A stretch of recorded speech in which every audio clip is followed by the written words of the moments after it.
Assalamualaikum warahmatullahi wabarakatuh. Jumpa lagi dan selamat datang kembali di channel Rabu Misteri. Seperti biasanya pada kesempatan kali ini saya akan membagikan sebuah kisah misteri. Kisah kali ini ditulis oleh Restu Wiraatmaja yang berjudul Santet Malam Satu Suro. Namun sebelum saya lanjutkan ke inti ceritanya, bagi teman-teman yang belum subscribe, silahkan bisa tekan tombol subscribe terlebih dahulu. Dan jangan lupa aktifkan lonceng notifikasinya agar tidak ketinggalan update video-video terbaru dari kami. Untuk itu langsung saja, dan inilah bagian pertama, Santet Malam Satu Suro.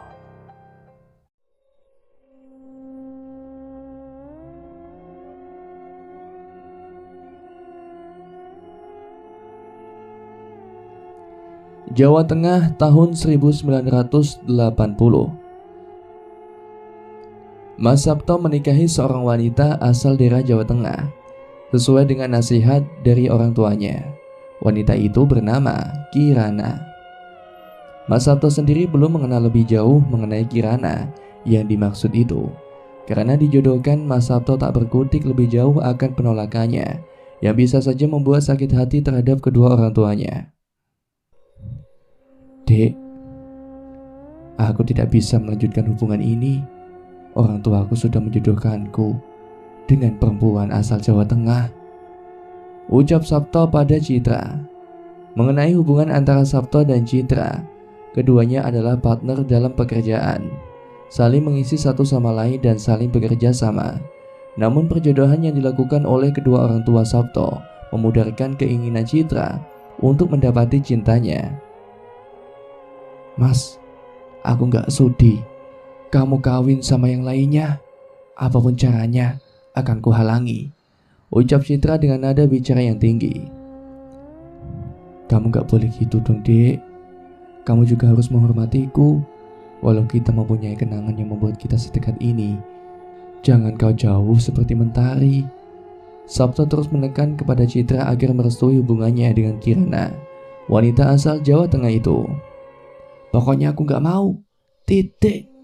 Apapun caranya akan kuhalangi kalian berdua untuk menikah, teriak Citra sambil menahan tangis. Berpikirlah dewasa, Dek. Menikah itu jenjang kehidupan yang akan terus dibangun. Selama masih bisa diberikan kelanggangan, aku juga tidak mau dijodohkan. Tapi jika orang tua aku tidak mengizinkan aku bersamamu, bagaimana mungkin aku bisa menolaknya, Dek? Jawab Sabto. Citra terdiam membisu.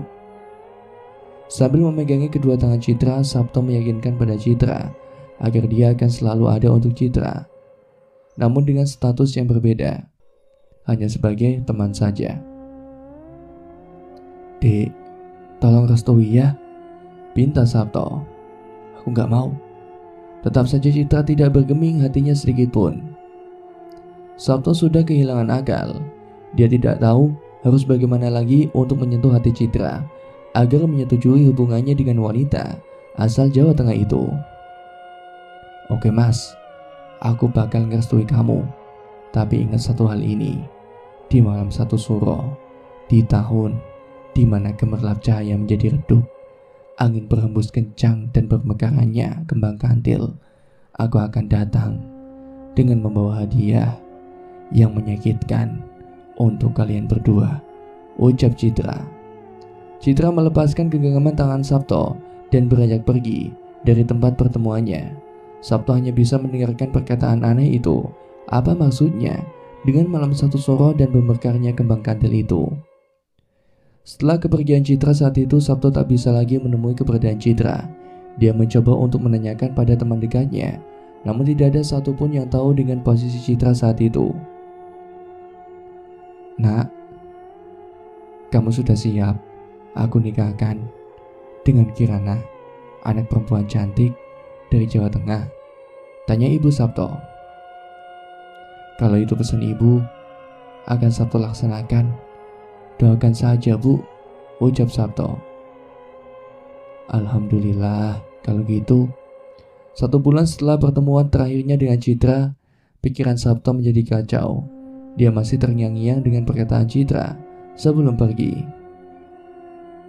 "Nak, kamu musingin apa?" tanya Bapak Sabto. "Itu Pak, Citra, teman kerja aku." "Citra, kabarnya kamu menyukai wanita itu. Ada apa dengannya?" tanya Bapak Sabto. "Aku tak tahu Pak apa yang dikatakannya. Namun sebelum dia pergi, ada perkataan aneh yang keluar dari mulutnya," ucap Sabto. "Coba beritahu Bapak Nak, aku yakin itu bukan perkataan biasa," jawab Bapak Sabto. Sabto menghela napas sesaat, dia harus siap untuk menjabarkan dengan rinci. "Citra berkata seperti ini Pak. Jika gemerlap malam cahayanya redup, hembusan angin yang kencang, dan bunga kantil bermekaran, tepat di malam satu suro, dia akan datang Pak. Akan memberikan hadiah yang mengerikan pada Sabto. Itu artinya apa Pak?" tanya Sabto. Bapak Sabto terkejut mendengar perkataan itu. Dia memandangi wajah istrinya, Ibu Sabto, dengan wajah penuh ketakutan. "Di mana Citra sekarang Nak?" tanya Bapak Sabto. "Dia menghilang tanpa jejak Pak." "Kamu pernah mendengar tentang santet malam satu suro?" tanya Bapak Sabto. "Apa itu Pak?" tanya balik Sabto. "Santet perjanjian dengan iblis, malam yang sakral, tentunya pertumpahan darah, sangat dilarang di malam itu," ucap Bapak Sabto. "Bagaimana mungkin Bapak bisa mengetahuinya?" tanya Sabto. "Nang, bapakmu itu telah merasakan pahit manisnya hidup," ucap Ibu Sabto. "Lalu bagaimana ini Bu, Pak? Apa yang akan terjadi denganku jika Citra melakukan itu?" tanya Sabto. "Yang tenang, yang bisa menjaga diri sendiri," pesan Bapak Sabto. Namun tetap saja dalam pikiran dan hati Sabto masih belum tenang dan merasa nyaman. Apalagi dia sebentar lagi akan menikah. Pastinya ini akan menjadi sebuah cobaan hidup. Ibu Sabto memberikan kalung tasbih terhadap Sabto untuk mencegah terjadinya penyerangan di malam itu. "Nanti ketika istrimu sudah hamil, gunakan kalung ini pada leher istrimu," ucap Ibu Sabto. "Iya Bu," jawab singkat Sabto. Tinggal beberapa hari menuju hari pernikahannya. Sabto telah menyiapkan semuanya. Sedari tadi dia penasaran dengan wajah wanita yang akan dijadikan istrinya itu. "Bu, Kirana itu sangat cantik."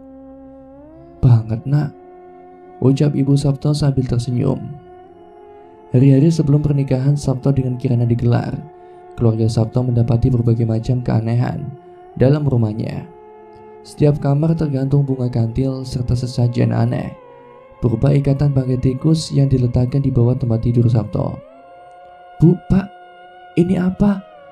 teriak Sabto sambil menutup hidung. Bapak dan Ibu Sabto langsung menuju ke kamar Sabto.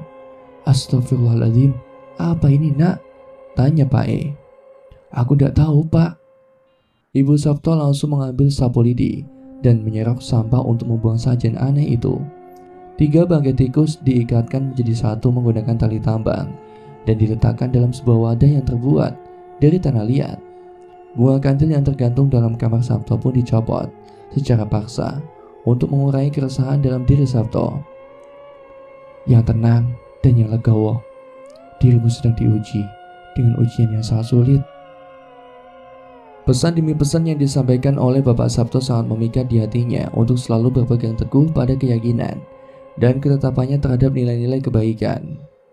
Sambil memegangi dadanya, Sabto teringat akan Citra. Apakah kejadian ini ada hubungannya dengan Citra? Bagaimana bisa bunga kantil yang pernah dikatakannya menjadi kenyataan dan tergantung rapi di depan kamar Sabto? "Pak, kira-kira perbuatan ini ada hubungannya gak ya dengan Citra?" tanya Sabto. "Kita gak tahu siapa yang melakukannya. Namun, jika memang ada orang yang melakukan perbuatan sekejam ini terhadap keluarga kita, itu artinya dia tidak menyenangi apa yang akan kita lakukan." Sabto masih menatap tajam tempat di mana sajian itu ditemukan. Dia masih penasaran dengan bawah kasurnya. Apakah ada sesuatu lagi atau tidak? "Pak, di bawah kasur ada apa ya?" "Buka Nak," perintah Bapak Sabto. Sabto langsung membuka bawah kasur yang dirasa sangat menjanggal itu. Dibukanya secara perlahan. Astagfirullahaladzim, kelabang pak, akeh hepol, banyak banget. Ambil daun pandan di depan rumah toh, perintah Bapak Sabto. Sabto segera mengambil beberapa helai daun pandan dan menyerahkannya. Daun pandan itu diiris-iris menjadi potongan-potongan kecil dan ditaburkan tepat di sekeliling kelabang yang bergelombol di bawah kasur Sabto. Alhasil, kelabang-kelabang itu menghindar dan meninggalkan tempat di mana mereka bersarang di bawah kasur Sabto. Aneh, kok bisa kelabang itu ada di bawah tempat tidurku, Pak? Udah, gak usah dipikirkan, jawab Bapak Sabto. Ibu Sabto segera masuk dan memberitahukan sesuatu yang menjanggal kembali. Siapa yang meletakkan boneka aneh di depan kamarku? Tanya Ibu Sabto. Maksud Ibu? Aku sudah tidak tahan. Siapa yang meletakkan itu? Bapak Sabto dengan sergap menuju ke arah depan pintu kamarnya, diikuti oleh Sabto. Mereka sepakat untuk membersihkan rumah karena serangan aneh itu. Astagfirullahaladzim, ini sudah kelewatan batas nak, ucap Bapak Sabto. Apa ini ada hubungannya dengan perkataan Citra sebelum dia meninggalkan kos hati itu, Pak? Udahlah, kita tidak tahu apa yang terjadi di rumah ini. Biarkan semua berjalan seperti arus air yang mengalir. Bapak Sabto terus menenangkan pikiran kacau Sabto agar tidak memikirkannya terlalu dalam. Sementara itu, dalam pandangan Citra, tepat di malam satu sore itu akan datang. Bawakan satu babi yang tidak terlalu gemuk, juga tidak terlalu kurus. Aku akan mencoba menggadaikan nyawaku terhadap iblis, ucap dukun suruhan Citra. Baik mbah, ucap singkat Citra. Tubuh kamu sudah aku gadaikan terhadap perjanjian ini. Jika sudah tersepakati, kamu harus siap menerima resikonya, ucap dukun itu pada Citra. Aku sudah siap semuanya mbah, raga dan jiwaku, supaya bisa menghancurkan Sabto, jawab Citra. Aku menunggu malam ketika bulan purnama sudah redup, ucap dukun itu. 3 hari sebelum pernikahan Sabto. Hari ini Bapak akan mempertemukanmu pada Kirana. Semoga dia akan menjadi seorang istri yang mumpuni terhadap dunia dan akhiratmu, ucap Bapak Sabto. Amin. Persiapan untuk menuju ke rumah Kirana telah dipersiapkan dengan matang. Sabto sudah siap resikonya jika kejadian yang akan dihadapinya berimbas pada Kirana, sang istri. Hanya saja dalam diri Sabto masih mengganjal pada sosok Citra yang masih belum ada kabar hingga hari ini. Apakah dia akan mendatangi pesta pernikahan Sabto dan Kirana? Nah, pernikahan itu ibadah, harus bisa mengerti antara satu dan yang lainnya, ucap Ibu Sabto. Iya Bu, aku minta doanya ya, ucap Sabto sambil memeluk ibunya. Sudah, sekarang berangkat untuk menuju Kirana, ucap Ibu Sabto sambil membereskan kemeja lengan panjangnya yang berwarna merah marun. Keluarga Sabto sudah siap untuk menunggu untuk acara pelepasan Sabto, serta membawa kesepakatan mas kawin yang akan digunakan sebagai mahar dari pernikahan. Perjalanan untuk menuju ke rumah Kirana lumayan memakan waktu yang lama. Selama dalam perjalanan, Sabto memegangi kalung yang diberikan ibunya pada Sabto kelak ketika istrinya hamil nanti. Wetonmu sama Kirana bagus nak, senyum Ibu Sabto.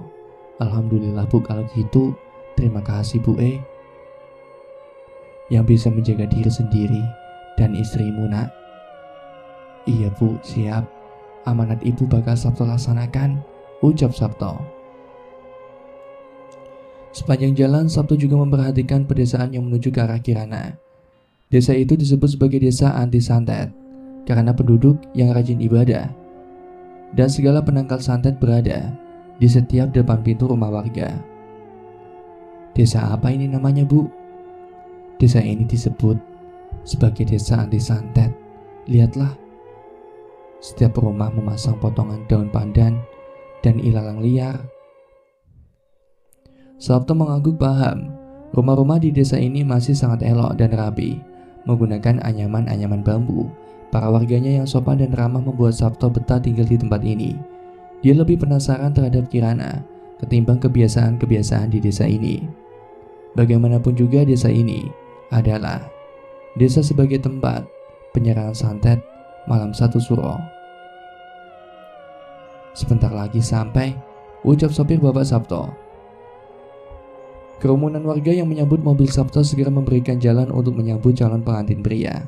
Keluarga Kirana yang mengetahui suara klakson mobil dari pengantin pria langsung menyuruh Pak Ramli, tangan kanan Bapak Kirana, Pak Suroso, untuk menyambut kedatangan Sabto dan keluarga. Ramli, sambut keluarga pengantin pria, ucap Pak Suroso. Iya Pak. Duk, pengantin pria udah datang, ucap Ibu Yati. Iya Bu, nanti saya ke sana, ucap Kirana. Bu Yati menutup pintu kamar Kirana. Dia tahu Kirana sedang merias wajahnya untuk menyambut calon suaminya. Kirana merias wajahnya cantik mungkin untuk menyambut kedatangan calon suaminya. Dia tahu perempuan Jawa harus memiliki aura cantik yang lebih memikat agar bisa memberikan aura positif pada calon suaminya itu. Rambutnya yang panjang diikat hingga terbentuk bulatan sanggul rapi dan indah. Baju yang Kirana kenakan adalah baju kebaya khas Jawa Tengah dengan kain jarit berwarna kecoklatan. Kedua tangannya diberikan corakan henna berwarna coklat sebagai pelambang kesederhanaan. Kirana tersenyum di depan cermin kamarnya sambil melenggak-lenggokkan tubuhnya ke kanan dan ke kiri. Monggo Mas, masuk saja, ucap Ramli pada Sabto. Oh siapa? Terima kasih, jawab Sabto. Keluarga Sabto segera memasuki rumah calon pengantin wanita. Beberapa keluarga lainnya membawakan seserahan sebagai awal dari persetujuan dan kesepakatan untuk mahar yang akan digunakan ketika hari pernikahan tiba. Di depan pintu rumah Kirana telah terpasang ikatan daun pandan dan ilalang yang melingkar sebagai tanda tolak bala dan santet yang dulu pernah terjadi di desa itu. Assalamualaikum Pak Suroso, ucap Bapak Sabto. Pak Mulyo. Waalaikumsalam Pak Mulyo, silakan masuk, jawab Pak Suroso dengan ramah. Ramli, bawakan minuman dan makanan yang telah disiapkan di dapur, ucap Pak Suroso pada Ramli. Iya Pak. Hidangan dan santapan hangat dari Pak Suroso membuat Sabto yakin bahwa kedua orang tuanya tidak salah menjodohkannya pada wanita yang dipilihnya itu. Begitu juga dengan para warga yang sangat menantikan kedatangan pengantin pria. Sepertinya acara pernikahan di 3 hari mendatang akan berlangsung dengan sangat meriah. Kirananya mana Pak? Tanya Pak Mulyo pada Pak Suroso. Oh sebentar ya, saya panggilkan dulu dek Kirananya. Mangga Mas Sabto dimakan makanannya. Iya Pak, terima kasih. Pak Suroso menuju kamar Kirana dan mendapati istrinya, Bu Yati, sedang menunggu di depan kamar. Bu Kirana sedang apa? Si pengantin laki-laki sudah siap menunggu. Iya Pak, sebentar lagi, jawab Bu Yati. Pak Suroso dan Bu Yati menunggu Kirana untuk keluar dari kamar. Bu aku udah siap, ucap Kirana dari dalam kamar. Tuh kan, kalau anak perawan itu lama meriasnya, jadi sampean kudu ngerti Pak, senyum Bu Yati. Pak Suroso tersenyum lebar.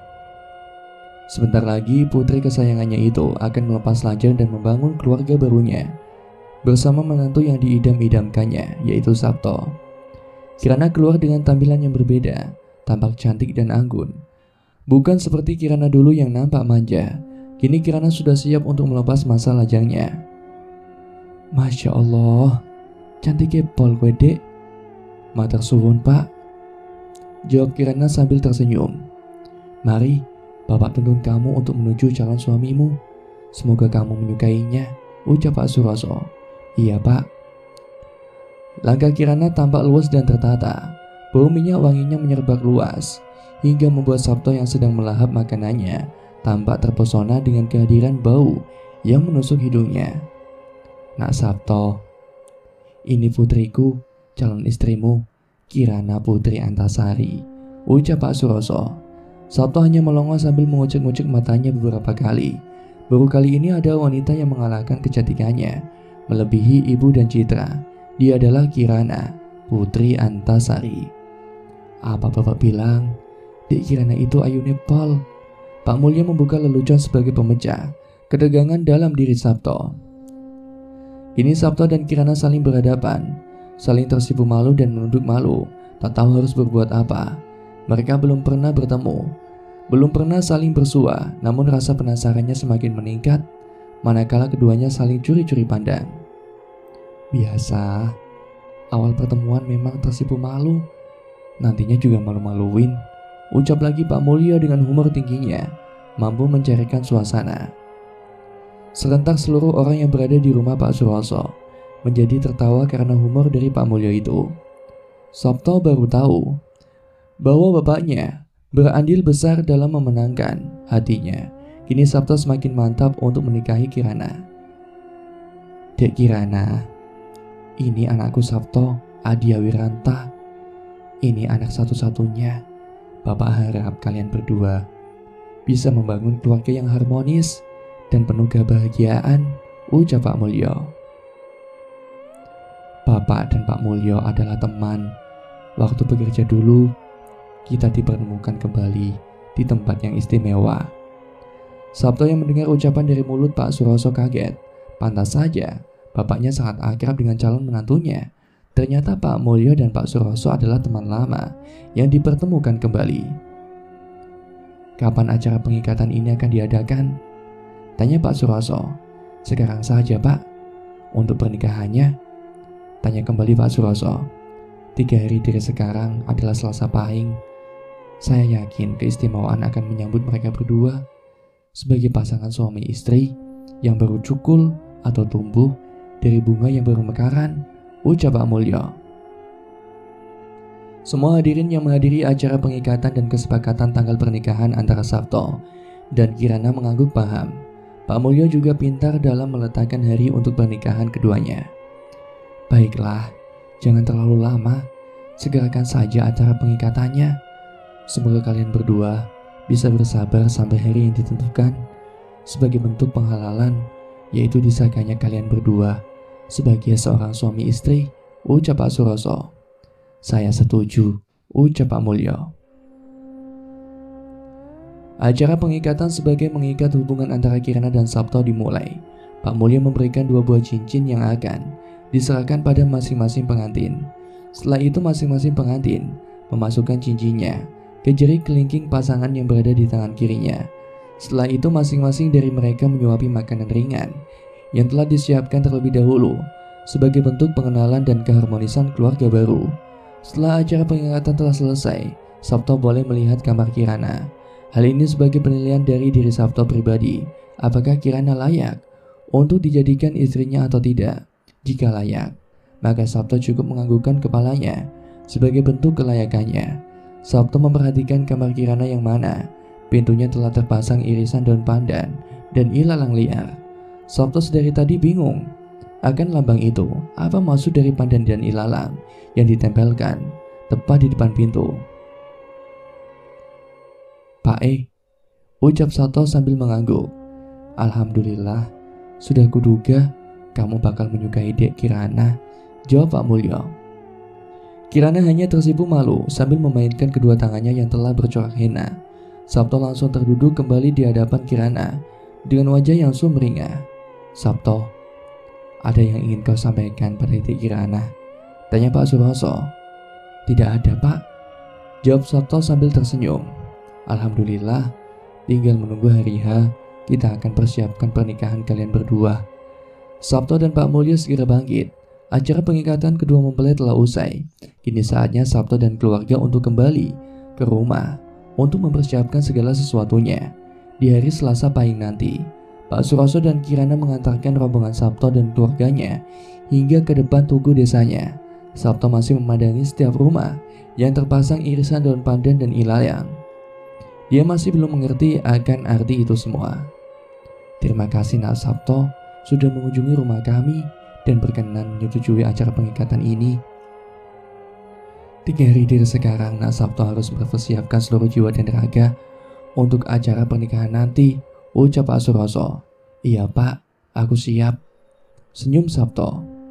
Sabto dan keluarga kemudian memasuki mobilnya dan beranjak pergi untuk meninggalkan desa yang dikenal dengan desa anti santet itu. Para warga menyurahkan rasa kegembiraannya karena putri mahkota dari Pak Suroso sebentar lagi akan melepas masa lajangnya. Di sepanjang perjalanan pulang, Sabto hanya melamun dan memandangi sekeliling desa dengan tatapan yang kosong. "Ada apa, anak ganteng?" rayu Ibu Sabto sambil menjuit pipi Sabto dengan gemas. "Bu, sakit loh," jawab Sabto. "Ada apa gerangan? Tiba-tiba saja tatapanmu sangat kosong. Tidak baik." Pengantin pria memikirkan hal-hal yang berat. "Ada apa, nak? Kemari ceritakan sama ibu." "Aku masih penasaran, Bu, dengan irisan daun pandan dan ilalang yang melingkar yang tertempel rapi di depan pintu." "Oh, itu toh.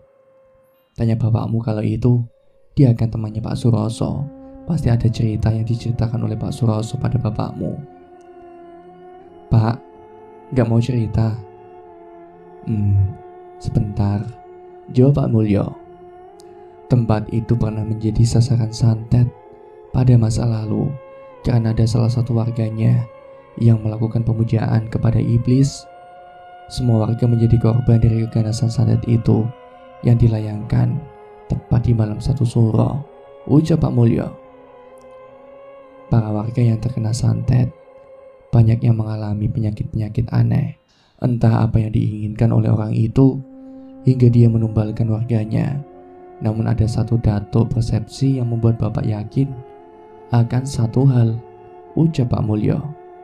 "Persepsi, Pak?" tanya Sabto. "Yaitu tentang sakit hati. Pelaku merasa sakit hati karena cintanya kandas. Karena itu cinta bisa memberikan sebuah arahan, bisa menunjukkan pada kebaikan atau sebaliknya, menuju pada kerusakan. Tapi sejatinya cinta yang abadi akan menuju pada kebaikan, bukan kerusakan," jelas Pak Mulyo. "Lalu apa hubungannya dengan pandan dan ilalang itu, Pak?" "Pandan itu diartikan sebagai bau yang harum dan wangi, sedangkan ilalang menandakan kerusakan dan ketidakrapian. Keduanya dijadikan satu untuk menyeimbangkan dan menolak santet yang menyerang kali itu." "Lalu berhasil, Pak?" Belum sampai di situ. Untuk menghentikannya, setiap rumah juga terpasang petuk kuning agar santet tidak bisa menembus dinding gaib setiap rumah, jelas Pak Mulyo. "Aku tidak paham, Pak," jelas Sabto. "Santet malam satu sore itu sangat kuat," jelas Pak Mulyo. "Saking kuatnya, dia bisa merobohkan dinding gaib dan bisa menembus rumah yang terpasang langsung oleh pandan dan ilalang." "Maksudnya, Pak?" tanya Sabto.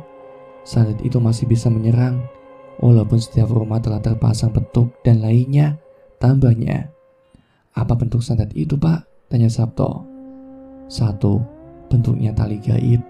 Yang kedua, wujudnya siluman monyet. Dan yang ketiga, atasannya orang berbadan besar. Dan yang keempat, menyerang organ dalam. Yang kelima, darahnya bisa berserakan. Yang keenam, yang terkena hingga sampai di 5 akan menjadi bangkai atau tewas," jelas Pak Mulyo. Ekspresi Sabto berubah menjadi perasaan takut ketika mendengar 5 bentuk santet yang dijelaskan oleh bapaknya langsung. Yang lebih parah lagi, santet itu menggerogoti orang yang memainkannya. "Pak, lah cara untuk menangkalnya gimana?" Pak Mulyo diam sesaat. Sebetulnya bukan tidak ada keinginan untuk menceritakan, namun rasa ingin tahu Sabto harus dihentikan agar tidak menjadi sebuah pikiran lebih dalam lagi. "Apa yang membuatmu ingin tahu?" "Tidak, Pak. Jika santet itu dilayangkan pada satu warga sekaligus, itu berarti cara satu-satunya untuk menghabisi santet itu adalah menyerang biang santet itu sendiri." "Memang benar, tapi itu mustahil." "Mustahil karena apa, Pak?" tanya Sabto. "Terkadang orang yang memainkan peran santet itu adalah orang yang pernah dekat dengan kita. Karena itu ada pepatah yang mengatakan, orang terdekat itu seperti kalajengking yang bisa menyerang dari belakang," ucapnya. "Nak, jangan diteruskan, tidak baik," ucap Ibu Sabto. "Gak apa-apa, Bu. Semoga bisa jadi bahan pelajaran untuk Sabto sebelum dia membangun keluarga," ucap Pak Mulyo. "Saya sih masih penasaran, Pak. dengan penangkal santet itu? Apa perlu aku tanyakan pada Pak Suroso? Tanya Sabto. Jika ada waktu luang tanyakan saja. Tapi jika sudah pada waktunya, kadang matahari bersinar bukan untuk menyinari saja. Maksudnya Pak? Maksudnya kadang pengetahuan didapatkan bukan untuk dijadikan pengetahuan saja, melainkan sebagai pengalaman dan senjata pribadimu ketika hari di mana kamu akan melewati batasanmu itu sendiri, ucap Pak Mulyo. Jawaban dari Pak Mulyo membuat Sabto haus akan rasa keingintahuan lebih dalam lagi mengenai desa anti santet itu. Masa lalu yang menjadikan desa itu seperti perahu yang terombang-ambing ke sana kemari, sehingga terciptalah dermaga yang kuat sebagai pondasi awal. Nanti jika ada waktu luang, coba tanyakan pada mertuamu, Pak Suroso. Aku yakin dia akan sedikit membantu, ucap Pak Mulyo. Iya Pak, jawab Sabto. Hanya menyisakan lelah dan pikiran yang tak karuan, Sabto ingin sekali mengetahui makna yang diucapkan Citra kali itu. Apa mungkin seluruh serangan peringatan waktu itu adalah hasil buah tangan Citra ketika mendapatinya akan segera menikah? Apa jangan-jangan Citra telah merencanakan semua ini sejak lama dan menjadikan dirinya gelap mata hingga tidak bisa membedakan mana yang benar dan mana yang salah? Sudah berada di perbatasan daerah, Sabto akan melihat pemandangan dari keasrian rumahnya. Sebentar lagi dia akan sampai untuk menuju rumahnya. Hal yang pertama ia lakukan adalah mandi dengan air hangat dan merebahkan tubuh sesaat. Tak lupa dia membuka Al-Quran untuk menenangkan hatinya, sembari meminta bantuan pada Tuhan Yang Maha Esa. Dia juga bernazar ketika hari di mana sesuatu yang tak terkira mengenai keluarganya, dia harus lebih dulu maju ke garda depan agar menjadi sebuah pedoman bagi anak-anak dan cucunya kelak. Pak, udah sampai, ucap sopir pribadi Bapak. Langsung diparkirkan saja mobilnya. Selasa nanti kamu antarkan rombongan lagi. Iya Pak, ucap sopir pribadi Bapak. Sabto berjalan menuju pintu rumahnya, sembari digandeng oleh ibu tercinta. Dia membayangkan sedikit demi sedikit kenangan yang telah dibangun di rumah ini. Dari pembantu ibu, membereskan mobil Bapak, memberikan makan ternak, mengajari anak ngaji, serta semuanya lah. Semua sudah menjadi rotasi kehidupan, terus berputar dan terus melingkar hingga saat ini. Pintanya hanya satu, ingin membahagiakan kedua orang tuanya, serta orang-orang yang berada di sekelilingnya. Bu, aku mandi dulu ya, ucap Sabto. Silakan nak, senyum ibu Sabto. Pak Mulyo masih memandangi gerak-gerik dari Sabto, yang hari-hari ini seringkali membahas mengenai santet, Citra, dan satu Suro. Ada apa hubungan di antara ketiganya? Sementara di sisi lain, Citra. Langkah kaki Citra tidak seperti biasanya. Hari di mana pernikahan Sabto telah tiba. Citra tahu itu karena orang yang akan dinikahkan oleh Sabto adalah teman dekatnya sendiri, Kirana Putri Antasari. Tega kamu, Kir? Citra segera naik bis jurusan untuk menuju ke sebuah kota untuk menemui seorang untuk memberikan peringatan khusus ketika di hari pernikahan Sabto itu tiba. Citra duduk di bagian tengah sambil memandangi foto Sabto. Citra telah dulu mencoret-coret wajah Sabto dengan goretan-goretan kasar dari pisau kecilnya. Tidak Sabto, tidak Kirana, kalian berdua harus mati di tanganku, ucap Kirana. Bis itu mulai menuju ke tempat yang Citra maksud. Di sekeliling perjalanan, Citra sudah biasa memandangi hutan seram di jantung tempat dia berganti kepada kehidupannya. Hatinya sudah tak bisa ditoleransi lagi ketika mendapati teman dekatnya akan dinikahi oleh orang yang dicintainya. Memang benar, wanita boleh lupa akan menaruh ikat kepalanya, tapi dia tidak akan lupa dengan masa lalunya ketika bersama dengan orang yang dicintainya. Tangisan Citra tak terbendung lagi. Mengapa hatinya begitu lemah ketika berhadapan dengan cinta? Mengapa hatinya begitu rapuh ketika bertemu dengan cinta? Mengapa perasaannya sangat kacau ketika mendengar nama Sabto? Mengapa harus Kirana yang akan dinikahinya? Mengapa? Sudah hampir setengah jam perjalanan untuk menuju ke tempat Mbah Sumerep, dukun kepercayaan Citra. Dia masih saja memikirkan Sabto dan Kirana. Penumpang arah kota harap bersiap-siap. Sebentar lagi akan sampai, ucap kondektur bis. Citra segera menghapus laranya. Tangisannya tidak akan membuahkan hasil, manakala dirinya masih mengingat masa lalunya yang tiada batas. Mbak mau turun? Iya mas.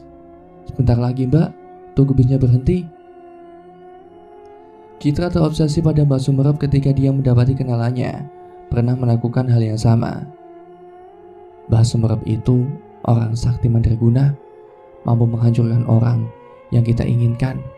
Santetnya tidak ada duanya, ucap temannya yang masih terngiang-ngiang dalam pikiran Citra. Citra segera untuk menuruni bis yang ditumpanginya itu. Dia menuju ke rumah Mbak Sumerep dengan berjalan kaki karena jaraknya tidak terlalu jauh dari tempat di mana dia turun. Seharusnya Citra mendatangi rumah Mbak Sumerep ketika dia sudah mempersiapkan semua. Namun dia sengaja terburu-buru melakukannya, pertemuan untuk menenangkan hatinya yang agak resah. Entah mengapa dia tidak mengaitkan Sang Pencipta untuk menghadirkan dalam hatinya. Mungkin hatinya sudah tertutup akibat kisah asmaranya yang berujung tragis. Tok tok tok. Bah, saya datang, ucap Citra. Mbak Sumerep langsung membukakan pintunya dan mempersilahkan Citra untuk masuk ke dalam rumahnya. Perawakan Mbak Sumerep itu berbadan gempal, tingginya kisaran 150 cm. Mulutnya berbau sirih, giginya kecoklatan karena sering mengunyah sirih yang dimakannya. Kalau berjalan menggunakan tongkat, bersandal bakiak, dan memiliki rambut yang tidak seluruhnya berwarna putih dengan ikat-ikat kepala berwarna hitam seperti pendekar di masa kolonial dulu. Tampak tradisional namun memiliki pemikiran yang tak bisa terangsang ke dalam rasional. Ada apa, Nduk? Maaf, Bah. Sebentar lagi Sabto dan Kirana akan menikah. Terus, mampukah Mbah memberikan peringatan di hari pernikahan Sabto? Tanya Citra. Mbah Sumerep menyalakan menyan di atas bokornya lengkap dengan serpihan bunga-bunga yang telah ditaburkan terlebih dahulu. Hatimu itu udah gelap. Jangan sampai kamu gelap mata, ucap Mbah Sumerep. Aku tahu itu, Mbah. Aku tahu, ucap Citra. Walau sudah tahu, tapi tetap dilakukan. Tubuhmu sudah kelewat batas, ucap Mbah Sumerep. Aku akan bayar berapapun, Mbah, buat Sabto dan Kirana tidak bahagia di hari itu, di hari pernikahannya. Mbah Sumerep tersenyum. Tugasnya untuk mengelabui Citra sudah selesai. Sedikit demi sedikit Citra telah menceburkan diri ke dalam lubang iblis untuk memberikan kesepakatan tertentu agar ambisinya terlaksana. Di dalam hari Selasa pahing itu ada dua pandangan. Satu membuat kelanggengan dan satu bikin kehancuran, ucap Mbah Sumerep. Lalu bagaimana, Mbah? Tanya Citra. Sampean tinggal pilih. Arep dia Pakno Sabto lan Kirana di hari itu, di Selasa pahing, langgeng atau hancur, ucap Mbah Sumerep. Citra terdiam seribu bahasa, hatinya bergejolak untuk memberontak, antara memilih iya atau tidak, antara menghancurkan atau melanggengkan. Hatinya selalu bertabrakan dengan pikirannya. Aku tahu kamu masih suka dengan Sabto, tapi ingat ini, Citra terkadang membunuhmu dalam diam, ucap Mbah Sumerep. Aku gak bisa jawab sekarang, Mbah. Cinta membuatmu takluk ya.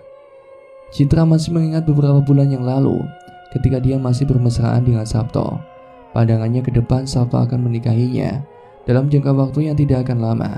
Citra meyakini itu, namun karena berbeda pandangan antara keluarga Sabto dan Citra dalam masalah adat, cinta Citra dikandaskan secara rapi tanpa adanya penyesalan dalam diri Sabto.